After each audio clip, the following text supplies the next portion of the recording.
Começa agora mais um Conexão Legislativa e hoje nós vamos falar sobre a telemedicina em meio à pandemia.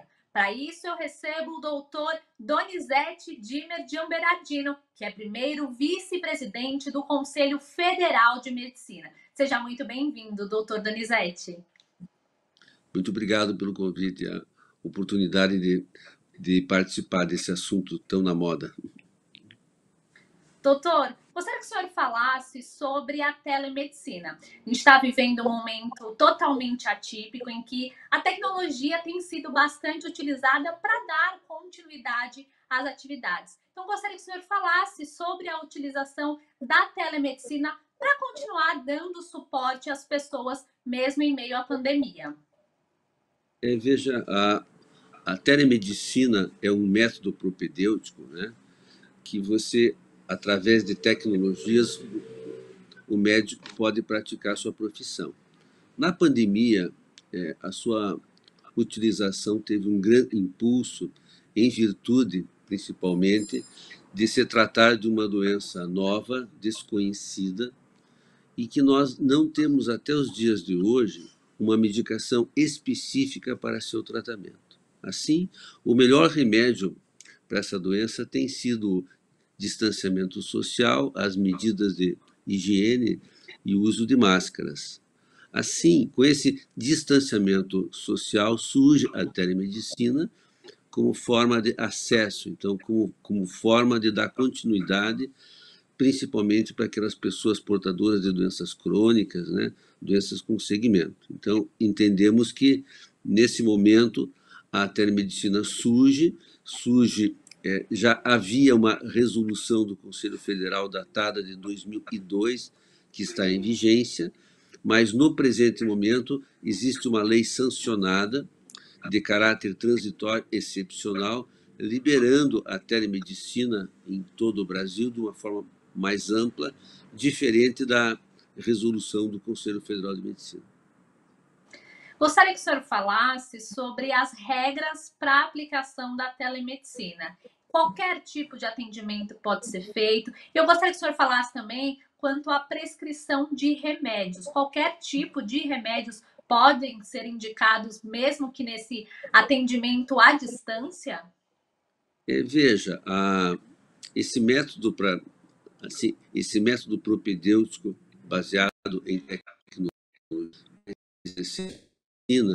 é muito importante que os dois atores principais, sejam o médico e seu paciente, saibam dos limites de uma consulta à distância. Então, ela é válida, ela é importante, mas ainda a consulta presencial com a relação médico-paciente representa o valor ouro da nossa profissão. Então, é importante que o médico queira atender por telemedicina, o paciente também tem o mesmo direito de desejar ou não ser atendido por telemedicina.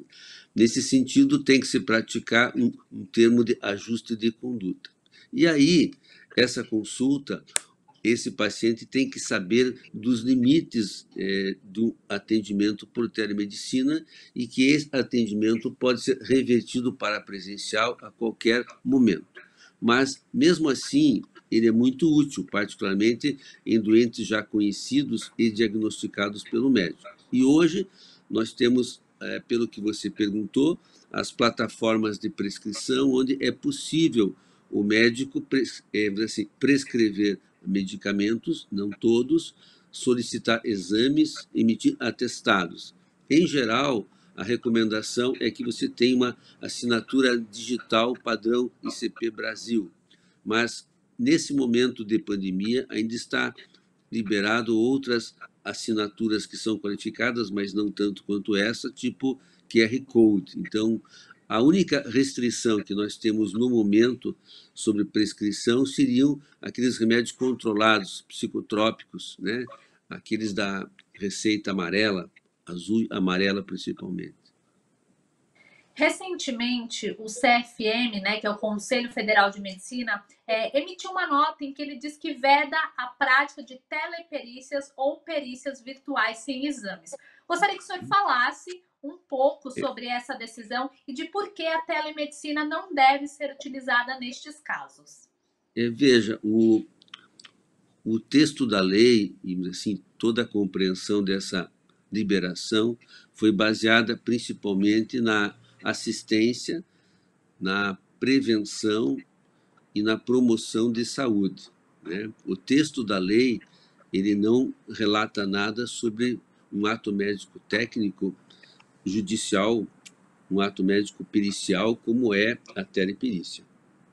É uma situação muito delicada e quero já consignado aqui que todo o Conselho é solidário a essas famílias que estão que têm direito a essa questão previdenciária e que está tendo acesso muito dificultado. A interpretação diz a seguinte: não é a mesma coisa que uma consulta assistencial. A relação entre o perito médico e o periciado, que não é paciente, ela tem um outro tipo de relação, muitas vezes com interesses conflitantes.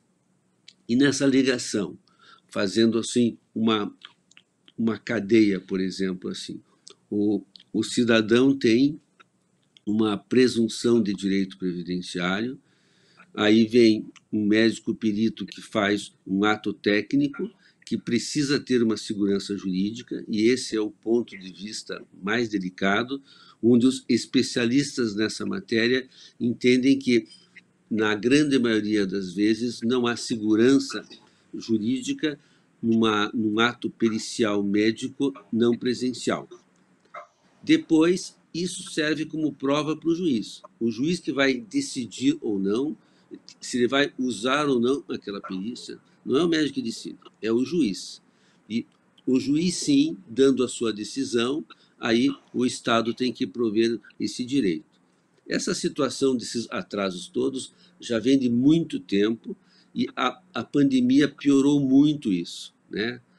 No presente momento, alguns consultórios médicos estão atendendo credenciados, mas os médicos servidores, ainda em virtude da agência estar fechada, ainda não estão atendendo. Então, a postura é que não se trata de um atendimento assistencial e se trata, sim, de um ato técnico formal para concessão de um direito. Então, nessa cadeia, eu acho que esse sistema tem muitas dificuldades e não é culpa do médico que isso está acontecendo.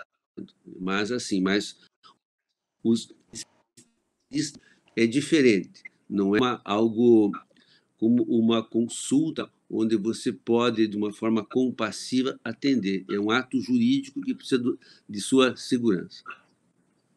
A gente está falando dessa questão das perícias. Existem outras especialidades da medicina que precisam ter esse cuidado ou que não devem adotar a telemedicina?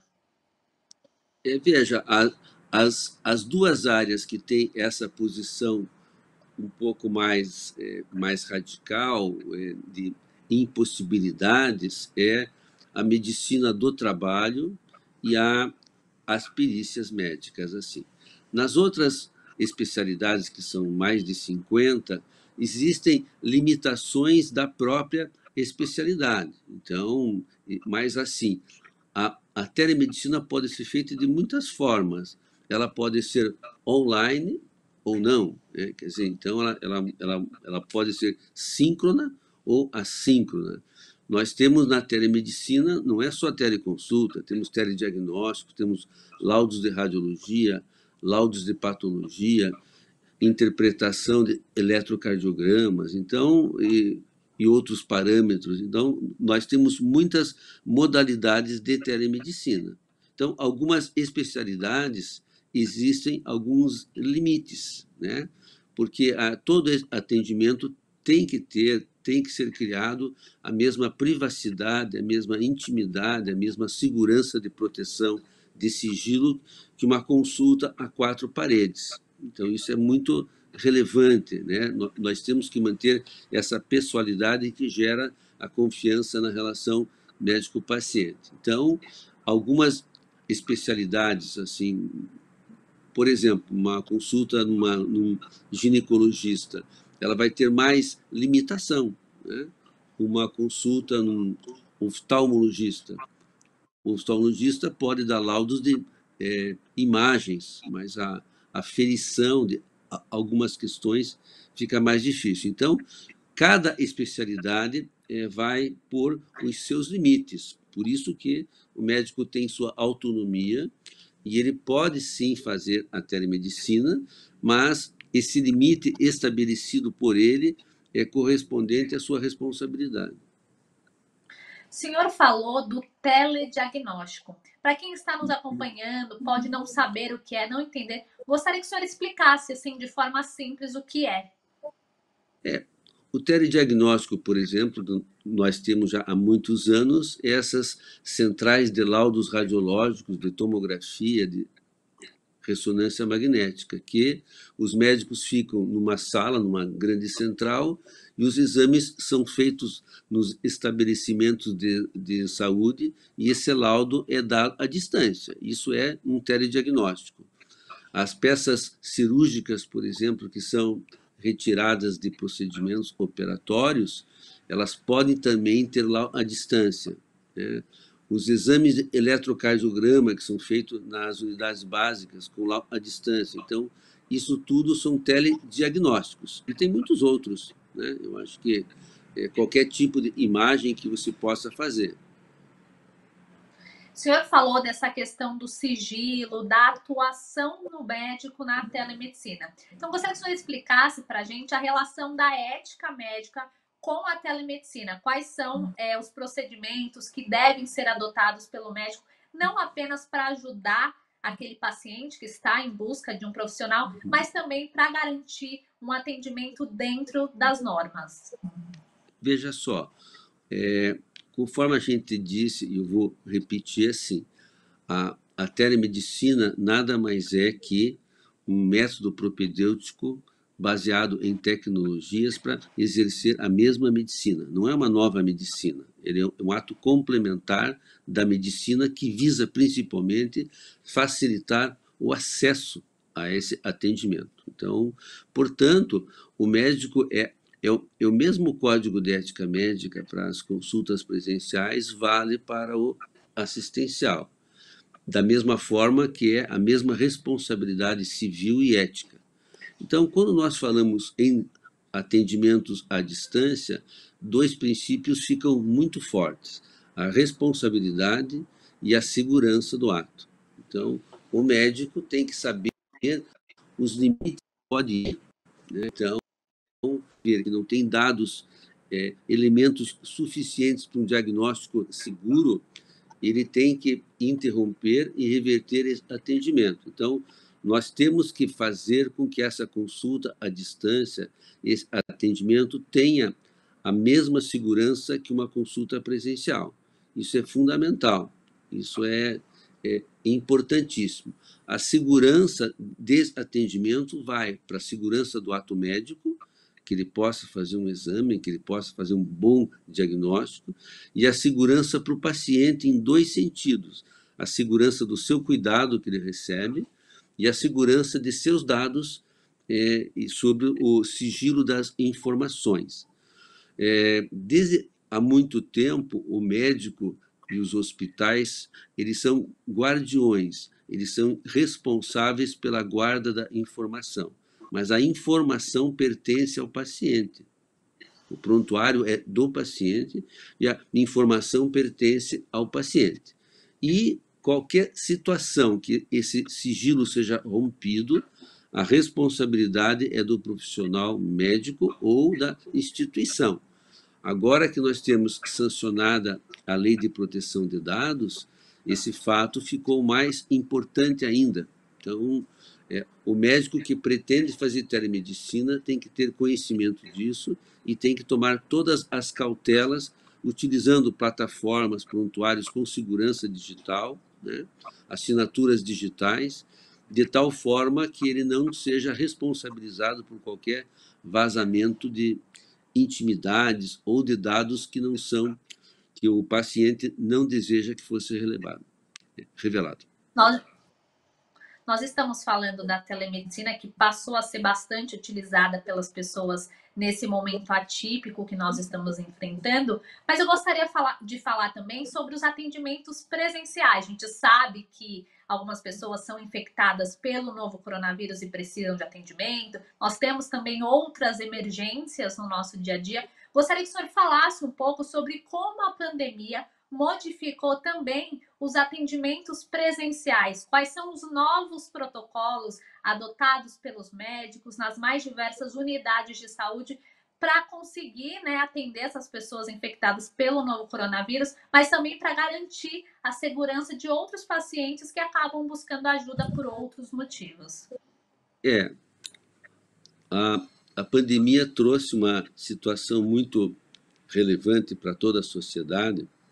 Aí eu incluo todas as pessoas, os próprios trabalhadores em saúde, né, com muito estresse, com muita dor, com muito sofrimento. Então, as outras doenças não pararam por causa da pandemia. Então, a necessidade de você estabelecer protocolos que você tenha fluxos de segurança para você evitar essas contaminações cruzadas. Isso aí passa pelo distanciamento social, uso de máscaras e higienização das mãos e outros itens. Então, o que os hospitais fizeram foram fluxos diferentes estabelecidos para todo paciente com sintomas respiratórios, diferente dos pacientes de outras doenças. Mesmo assim, nós tivemos problemas, estamos tendo, com pacientes de mais idade, crônicos principalmente, com portadores de doenças crônicas, onde eles retardaram a sua ida ao hospital e, por isso, tiveram consequências muito mais graves da sua doença, nada a ver com o Covid. Né? Então, isso é importante que você colocou, que, na verdade, não deve esperar muito tempo para procurar ajuda. É lógico que você não deve ir numa unidade que você não tenha esse distanciamento social, mas todos os serviços praticamente fizeram essa triagem das doenças respiratórias para um lado e outras para outro. E todos têm que respeitar o distanciamento social e as medidas de higienização e de máscara. Nós temos que nos comportar como se nós pudéssemos pegar a qualquer momento. Então, essa vigilância desse cuidado tem que ser constante o tempo todo. É uma transmissão comunitária, em ônibus, em praça, seja onde for. Então, e nos hospitais também. Né? E por esse motivo que nós tivemos, um dos grandes problemas dessa pandemia é a perda de força de trabalho, onde os trabalhadores em saúde perde-se cerca de 30% da força de trabalho acometidos pela doença. Então, é algo também muito relevante. É isso, mais ou menos. O senhor falou sobre os médicos, né? A gente sabe que tem muita gente trabalhando nessa linha de frente, não só para atender as pessoas que estão infectadas pela Covid, mas também, como o senhor citou, essas pessoas que precisam ir para uma emergência, que muitas vezes acabam deixando de ir. Então, gostaria que o senhor falasse da atuação desses médicos, né, que tiveram a rotina bem modificada. A gente vê aí que alguns hospitais acabaram recebendo uma grande carga de pacientes infectados. Então, eu queria que o senhor falasse, né, sobre a atuação dos médicos e dos profissionais de saúde como um todo nessa tentativa de ajudar as pessoas, de devolver a qualidade de vida. A gente sabe que nem sempre é possível, mas a gente tem visto um grande esforço para ajudar quem realmente foi infectado. Eu acho que todos os profissionais de saúde, onde se destaca o médico, que nós estamos falando por ele nesse momento, eu acho que todos são comprometidos com sua vocação. Eu acho que a população brasileira necessitou dessa ajuda e não faltou. Então, todos os médicos estiveram lá, muitos deles perdendo suas vidas, né? E arriscando suas famílias, mas a sua vocação falou mais alto, e eu entendo que, nesse sentido, os médicos se dedicaram e são dignos dos maiores elogios possíveis. O SUS já apresentava sinais de fadiga pré-pandemia. Com essa pandemia, as coisas ficaram muito mais graves e, apesar da criação de muitos leitos, assim, houve um certo delay. Em algumas capitais brasileiras nós tivemos problemas por falta de estrutura. E as outras áreas, assim, então, nós ficamos com os hospitais destinados para a Covid e os outros hospitais ficaram com a tarefa de atender as outras doenças. Mas a ocupação desses hospitais, que não eram Covid principalmente, ficou muito baixa pela suspensão das cirurgias eletivas e também pela grande preocupação da própria população de não procurá-los. Então, aí houve até um exagero. Então, nós tivemos muitos casos de pessoas que morreram com infarto do miocárdio em casa, por medo de sair na rua, né? Então, é uma situação muito difícil assim. Mas eu entendo que toda a classe trabalhadora da saúde mostrou para que veio e nós temos que fazer uma reverência a isso. Doutora, a gente está falando da atuação médica nos hospitais, né? Ou daqueles que fazem os testes, enfim, daqueles que estão na linha de frente no combate à pandemia.